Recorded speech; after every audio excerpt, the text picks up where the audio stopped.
The sprawling structure behind this iron fence is the Carson Mansion. With its pointed gables, cascading fretwork, and a commanding observation tower, it holds a strange distinction. It is the second most photographed residence in America, trailing only the White House. Millions of people have seen it on book covers, posters, and in video games. But despite its massive global footprint as an architectural icon, almost no one is actually allowed inside. The few who do cross the threshold are strictly forbidden from taking any photographs of the interior.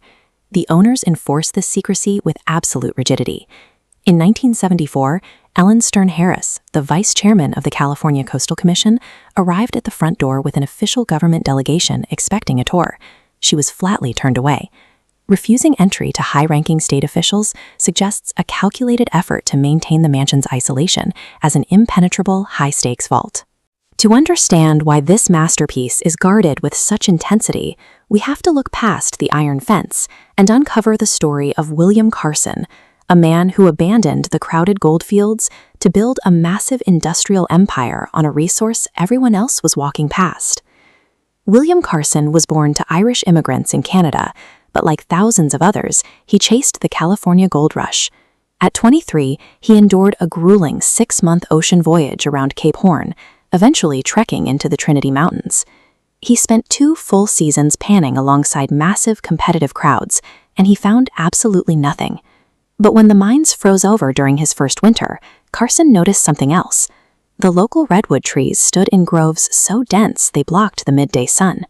These trunks were of a scale he had never encountered.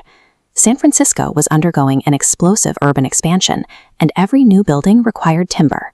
Carson abandoned his hunt for gold and started cutting the forest.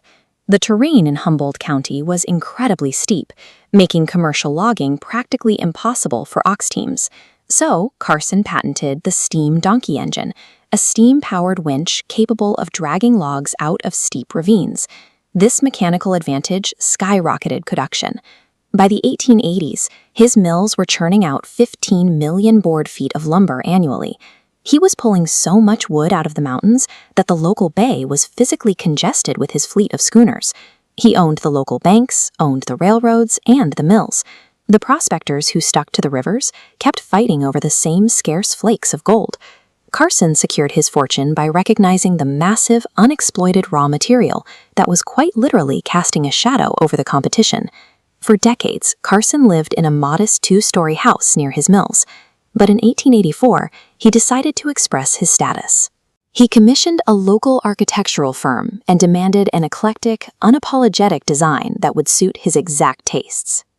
This stained glass window, depicting figures from Shakespearean drama, is just a fraction of the interior detail. Carson dispatched his own ships to South America to import 97,000 feet of pale tropical hardwood. He brought in master woodcarvers from Ireland and Switzerland to execute Moorish arches so precise that visitors regularly mistook the wood for carved stone. Upon completion, the mansion became the absolute social center of Eureka. With a 3rd floor functioning essentially as a massive ballroom, an invitation inside was society's ultimate proof that you belonged to the local ruling class. But fortunes tied to natural resources rarely last forever. By the middle of the 20th century, the great redwood groves were largely depleted. Carson had passed away, and his descendants no longer had the massive cash flow required to maintain an extravagant, aging Victorian home. By the late 1940s, the family was out of patience.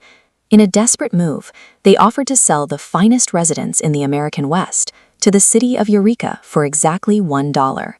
The city officials declined the offer, stating they simply could not afford to paint the exterior. A $20 million fortune and a masterpiece of 19th-century artisanship were nearly sent to the demolition yard because public bureaucracy wouldn't approve a maintenance budget. The wrecking ball never arrived. In March of 1950, a private syndicate of roughly 120 local businessmen organized as a private group. They purchased the mansion and every single piece of its original furnishings for $35,000. They eventually launched an obsessive 7-year restoration project. They scraped the walls back to their original 1880s colors and recreated carpets from tiny surviving scraps, freezing the interior precisely as it looked when William Carson walked the halls. But this preservation came at the cost of intense exclusivity. In its early decades, the Gentlemen's Club strictly banned women from entering on any terms. That policy held until a fierce legal confrontation with the state attorney general forced a settlement in 1978. The organization eventually modernized. Women now make up roughly a third of the active membership, engaging in the same private events and civic discussions the club was founded on.